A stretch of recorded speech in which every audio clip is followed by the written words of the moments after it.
vir die boodskappertjie. Ons maak die Here se woord vanaand oop by Johannes 3. Johannes 3, en ons gaan daar saam lees van vers 22 af. Johannes 3, vers 22. Johannes die Doper getuig van Jesus. Deel van hierdie reeks dienste oor Jesus is, sal julle opmerk dat ons dikwels lees hier in die begin van Johannes onder andere, omdat hy so groot uitsprake en diepsinnige uitsprake oor Jesus gemaak het. En daarom kom ons 'n paar keer terug in hierdie preke hier na die begin van Johannes toe, waar hy oor Jesus praat. Johannes 3, bladsy 126 in die Nuwe Testament, hier in my Bybel. Ons gaan daar vers 22 saam lees.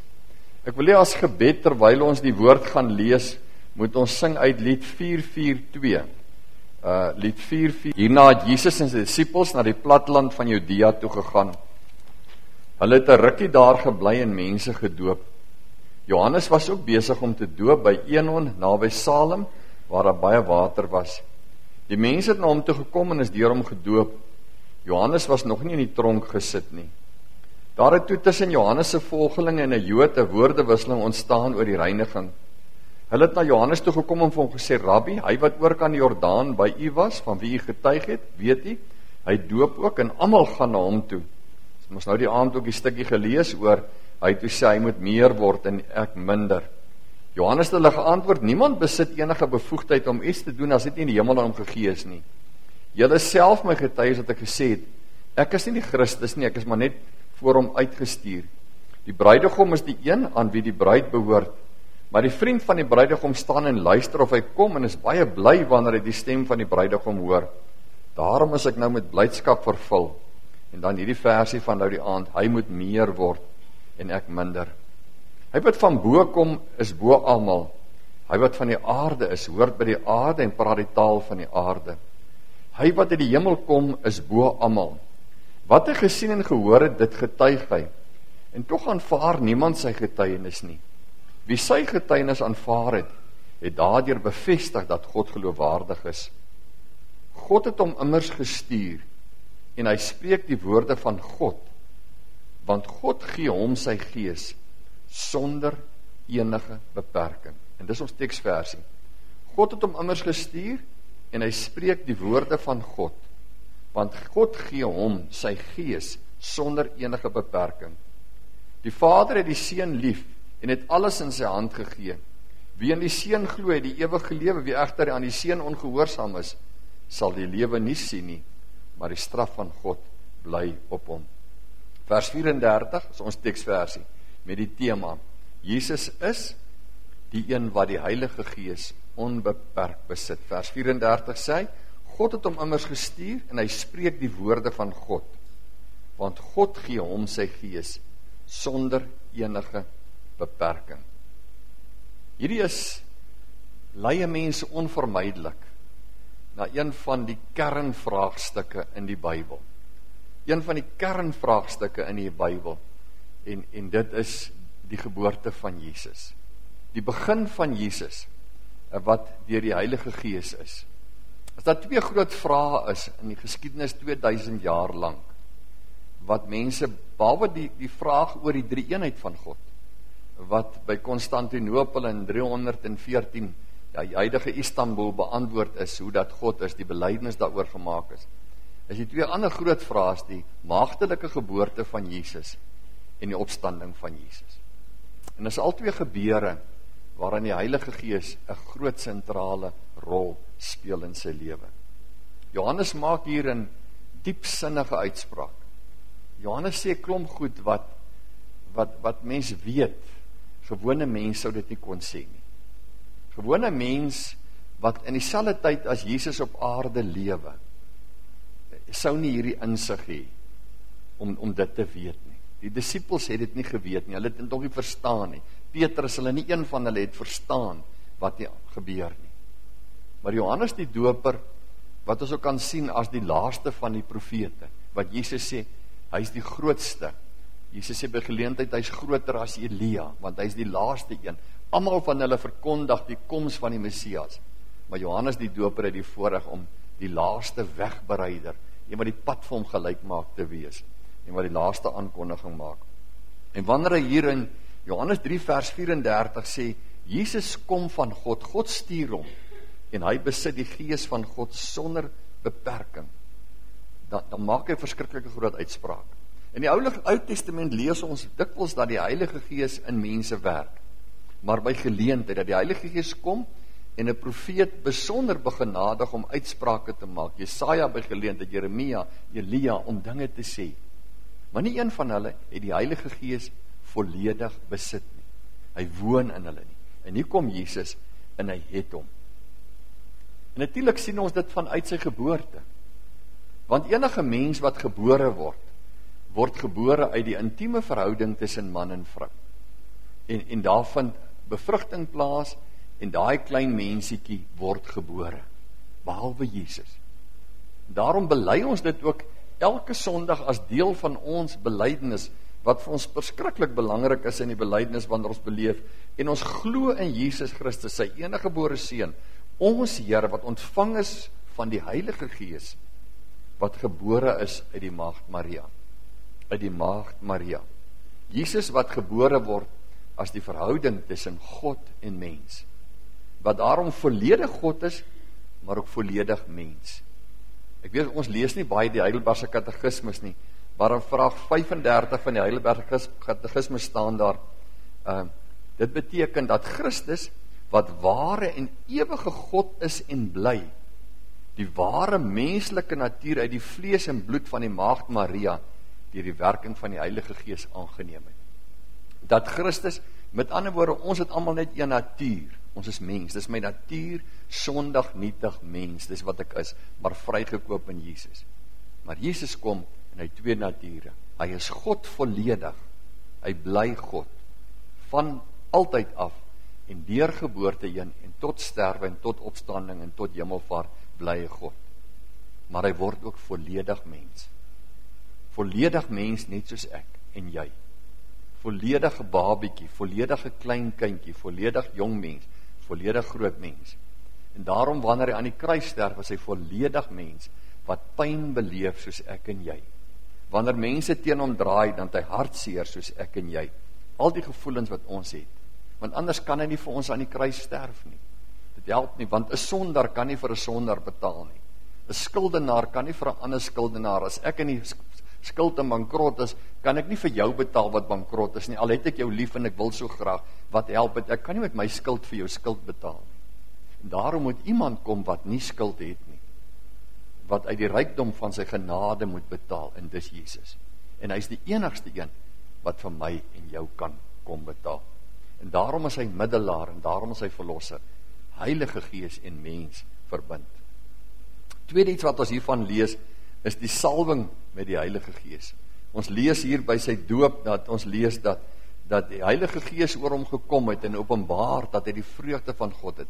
Nie dat hy die Heilige Gees nie gehad het tot op daai oomblik nie, maar as die openbare verklaring deur God, dat die Heilige Gees is op Jesus volledig, en die Heilige Gees is by Jesus. Hy sien soos 'n duif uit die hemel op hom neerdal, en hy sien, Johannes beskryf het, dat die Heilige Gees in hom is. En God verklaar sy vreugde in Jesus. Dis my geliefde seun, in wie ek welbehae het. Later by geleentheid, wanneer Petrus by Cornelius en sy huismense daar in Israel by die see kom, en sê vir hulle, julle weet van Jesus van Nasaret, dat God hom met die Heilige Gees gesalf, en met krag toegerus het. Konings en profete en priesters is gesalf. Mense wat die ampt gehad het van 'n koning, of van 'n priester, of van 'n profeet. Ons het daai 3 ampte in die kerk, van konings, ouderlinge, priesters, diakens en profetiese ampt, die dominee. Konings en priesters en profete in God se diens is gesalf. 'n Simboliese daad met olie om te sê, God seën hierdie mense vir hierdie taak. Wanneer Jesus met die Heilige Gees gesalf word, met ander woorde oor hom kom, dan is dit nie 'n simboliese daad nie. Dis letterlik. Dis nie 'n simboliek van iets nie, dis die waarheid dat hy het die Heilige Gees in hom. En daarom, hy is gesalf deur die Heilige Gees. Die Heilige Gees kom woon in Jesus, wat hy in was, en hy kom openbaar hom, volledig is hy in hom. Die wonderlike is, en dis die geheim, dat voor Jesus geen mens die Heilige Gees so kon besit nie. en na Jesus, al sy kinders, ook die Heilige Gees soos hy kan besit. Dat die Heilige Gees in my en jou wil kom woon. Volledig. Ek het by geleentheid gesê, soos 'n mens loop op die pad van die lewe, kan jy nie meer van die Heilige Gees kry nie. Die oomblik as die Heilige Gees in jou lewe inkom, is hy volledig onbeperk in jou lewe. Maar soos die lewe aangaan, moet hy meer van jou kry. Jy kan nie dag van dag meer van die Heilige Gees kry nie, maar die Heilige Gees moet dag van dag meer van my kry. Al die kamers van my hart moet vir hom oopgaan. Al die dele van my lewe moet aan hom behoort. Want sonder die Heilige Gees kan ek nie vir God werk nie. Maar met die Heilige Gees, wat ek net nou gesê het, kan ek nie anders as om in God se diens te wil wees nie. 'n Derde interessantheid oor die Heilige Gees in Jesus se lewe is die vreemdheid daarvan. Ek dink baie keer mense dink, die oomblik as die Heilige Gees deel is van my lewe, sit God my half op 'n troontjie eenkant. Word ek so half uitgesonder uit die wêreld uit, asof ek nou hoogheilig iewers eenkant moet wees. Niks kan verder van die waarheid wees nie. Het is interessant net dat ons lees by Matteus en by Lukas dat hulle skryf en sê, die oomblik toe Jesus die Heilige Gees ontvang het, staan daar, Jesus het vol van die Heilige Gees van die Jordaan af teruggekom en deur die Gees, Lukas 4 vers 1, is hy na die woestyn toe gelei. Die oomblik na hierdie gebeure, dat die Heilige God openbaar, dis my seun, en die Heilige Gees is in hom, word hy gelei van die Jordaan af woestyn toe. En daar vind die groot versoeking van Jesus plaas. Daar val die Satan juis om aan, wat nou die Heilige Gees geopenbaar het, dat hy het in hom. Nie op 'n troontjie nie, in die wêreld, in versoeking. En waar die Satan kom natuurlik met die een grootste versoeking, van 'n kort pad na die koninkryk. Alles wat jy voor jou het, gee ek aan jou. Oorlewering wil dit hê, dat die versoeking plaasgevind het, buite die huidige stad Jerigo, wat die oudste stad in die wêreld is, op die berg van versoeking. En as mens op daai berg staan, dan kyk jy so af, en dan kyk jy so oor die Jordaanvallei, met al sy besproeiing in 'n mooi gebied in Israel. En dat het vir hom gewys en gesê, alles is joune, alles kan aan jou behoort. Val net neer en aanbid vir my. Maar Jesus weet, ek kan of die duiwel aanbid, en ek kry dit nou, of ek kan hierdie swaar pad van lyding en opoffering loop, vir my Vader en vir my kinders wat ek lief het, en die koninkryk is ook myne, maar via 'n kruis. En hy kies natuurlik om die kruispad te loop. Wanneer 'n mens die Heilige Gees in jou lewe het, dan beteken dit nie, daar's nie versoekings nie. En daar's nie baie keer struikeling. Dis die ander probleem van God se kinders baie keer. Dat ek sê ek het die Here aangeneem, ek is sy kind, en ewe skielik sukkel ek weer met 'n sonde in my lewe. Ewe skielik sukkel ek weer met een of ander probleem in my verhouding met die Here. En dan kan ek dit nie verstaan nie, maar ek het dan my hart volledig vir die Here gegee. Dit moet mos nou eintlik vir my maklik wees. Broers en susters, as geloof vir jou verskriklik maklik is, en as jy nooit 'n probleem het met die duiwel nie, dan is dit baie keer 'n bewys dalk dat jy nie 'n probleem vir die duiwel is nie. Die oomblik as ons volledig vir die Here wil lewe, dan hou ons mos 'n gevaar in vir die duiwel. En dan val hy ons aan, juis die kinders van God. En daarom versoeking kom in Jesus se lewe. En as dit in sy lewe gekom het, hoeveel te meer in ons lewe nie. Maar ons het die genade, dat soos hy die Heilige Gees besit het, het ons ook die Heilige Gees in ons. En hy sal ons die krag gee om dit te weerstaan. Die Heilige Gees, en dis die laaste deel, dink ek speel ook 'n groot werk in die rol in die werk en in die bediening van Jesus. In Lukas lees ons, hy sê dat Jesus vol van die krag van die Gees teruggegaan het Galilea toe, En dan begin hy sy bediening in Matteus 4 vers 17 ook, en hy sê, bekeer julle, want die koninkryk van die hemel, en nie soos die duiwel het gehaat het daar in die versoeking nie, nee, soos ek het vir julle wil bring, het naby julle gekom. Bekeer julle, want die koninkryk van die hemel het naby julle gekom. En dan lees 'n mens hoe die Heilige Gees in Jesus werk, en in sy bediening werk. En seker een van die mooi getuienis daarvan is, wanneer hy daar in sy eie tuisdorp Nasaret opstaan, in die sinagoge, en hy vat Jesaja 61, en hy begin vir hulle lees, en daar staan, die Gees van die Here is op my, omdat hy my gesalf het om die evangelie te verkondig. En dan sê hy vir hulle, vandag is hierdie skrifwoord wat julle nou gehoor het, vervul. Hier staan die een voor julle, wat die Gees van die Here in hom het. En dan kom hierdie mense in opstand, en wil hom doodmaak, en hy gaan uit Nasaret weg, om nooit weer terug te kom nie. In Johannes 14 lees ons in vers 26, dan sê hy vir hulle, sal hy julle alles leer, en julle herinner aan alles wat ek vir julle gesê het. Wanneer Jesus kom en hy leer die mense, en hy verkondig het vir hulle, sê hy vir hulle, maar die Heilige Gees is deel van wat ek leer. En wanneer ek julle klaar geleer het, ek hiervan af weggaan, en ek opgevaar het hemel toe, sal die Heilige Gees, dit wat ek vir julle geleer het, want van my sal hy vat, en hy sal dit vir julle gee, en hy sal julle leer, en hy sal julle oortuig, om dit te aanvaar. En so is die Heilige Gees heeltyd deel van Jesus se verkondiging, van sy werk, van sy bediening, van sy preek. En daarom kan ons ook iets meer oor die Heilige Gees hier leer, want die woord evangelie beteken mos evangelion, dit beteken goeie nuus. En Jesus sê, dis eintlik hoekom die Heilige Gees na die wêreld toe kom, hoekom hy uitgestort word om hier te woon en julle harte te woon, is om hierdie evangelie, om myself, ek is die evangelie Jesus, wat ek vir julle leer, hy sal dit by my neem en hy sal dit aan julle leer. Die Heilige Gees is die goeie boodskap, die goeie nuus boodskapper, wat die goeie nuus van Jesus aan mense kom bring. Die Heilige Gees is ook deel van die volkome offer van Jesus. Want in Hebreërs 9 lees ons, dan staan daar, hiervoor het Christus immers homself as volkome offer deur die ewige Gees aan God geoffer. En dit is so mooi om te sien hoe dat die Vader en die Seun en die Gees heeltyd saamwerk, hoe dit in eenheid vorm. En trouwens, wanneer 'n mens so praat en lees oor Jesus is, en ons lees die Heilige Gees by, en ons dink oor God drie-enig. Vanoggend toe praat ons in ons katekesieklas daaroor. En toe klaar toe vra ek vir die kinders, wie van julle verstaan dit nou? God drie-enig.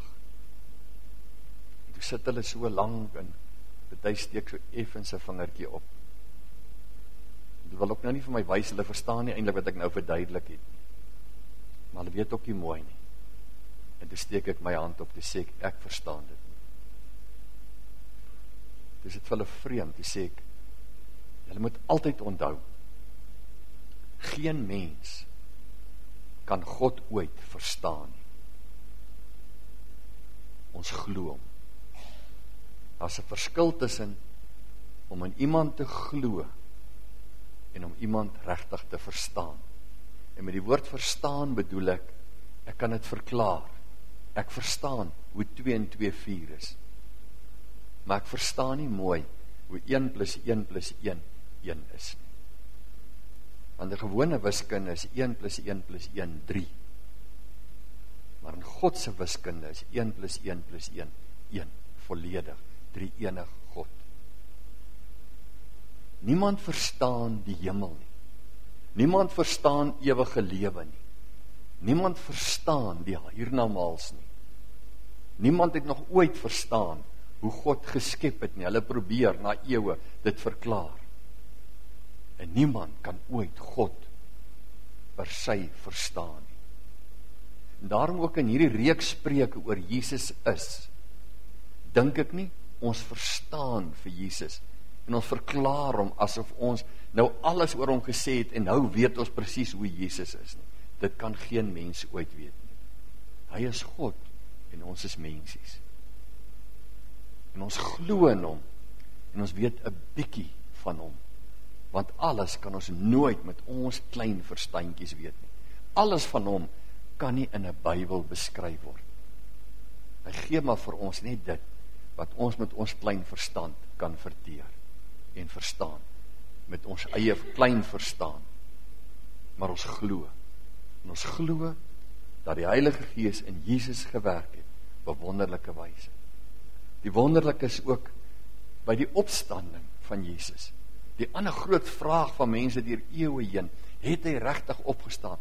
Kan iemand wat 3 dae dood is weer lewe? En tog weet ons, dis die waarheid.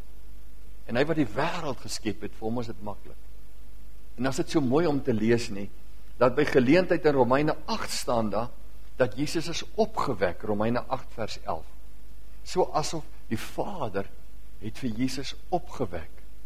Maar as jy weer 1 Tessalonisense 4 vers 14 lees, dan staan daar uit die woorde van Paulus, dat Jesus het opgestaan, asof het Jesus is wat dit doen.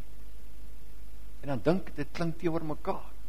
Het die Vader hom opgewek, Romeine 8 vers 11, of het Jesus self opgestaan, 1 Tessalonisense 4 vers 14, of, jammer ek het verkeerd sê, 1 Petrus 3 sê, die Vader hom opgewek, en Romeine 8 sê, hy is opgestaan, en dan kom ons by die laaste gedeelte, 1 Tessalonisense 4, wat sê, en die Heilige Gees is deel daarvan, dat hy lewe, dat hy opgestaan het. En dan kom die antwoord, dis al 3. Die Vader het hom opgewek, en hy het opgestaan, en het het gebeur in die krag van die Gees van God. Want ons aanbid hierdie een God, Vader, Seun, Heilige Gees, drie-enig, ewig, almagtig.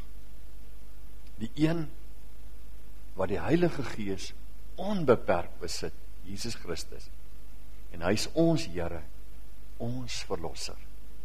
En daarom ek en jy het ook die Heilige Gees wat in ons harte werk vanaand. En daarom kan ons dit alles lees en sê, dankie Heilige Gees, dat ons het glo. Dankie dat ons het met ons hele hart kan glo, hierdie Jesus, dat hy die waarheid is, dat hy die opgestaane Here is. Dankie dat ons kan glo in U, die enige God, en dat ons U lief het met ons hele hart, siel en verstand. En dit oortuig die Heilige Gees jou van. Mense kan vir jou kennis gee. In 'n boodskap kan jy kennis kry. Maar die oortuiging in jou hart en die geloof om te weet, daai kennis, vertrou ek, dis die waarheid, kan net die Gees van God in jou lewe werk. Amen. Dankie Gees van God, dat U in Jesus onbeperk gewerk het. Dankie dat U deel is, en dankie dat in ons lewe ook onbeperk wil werk, dat meer en meer van ons lewe aan U behoort, volledig U eiendom. Dankie dat U ons gedagtes vernuwe, om reg te glo en te weet, U is ons Here, U is ons Verlosser, U is ons Redder. Ons het U lief, ons aanbid U, ons loof en prys U, in Jesus naam. Amen. Kom ons sluit af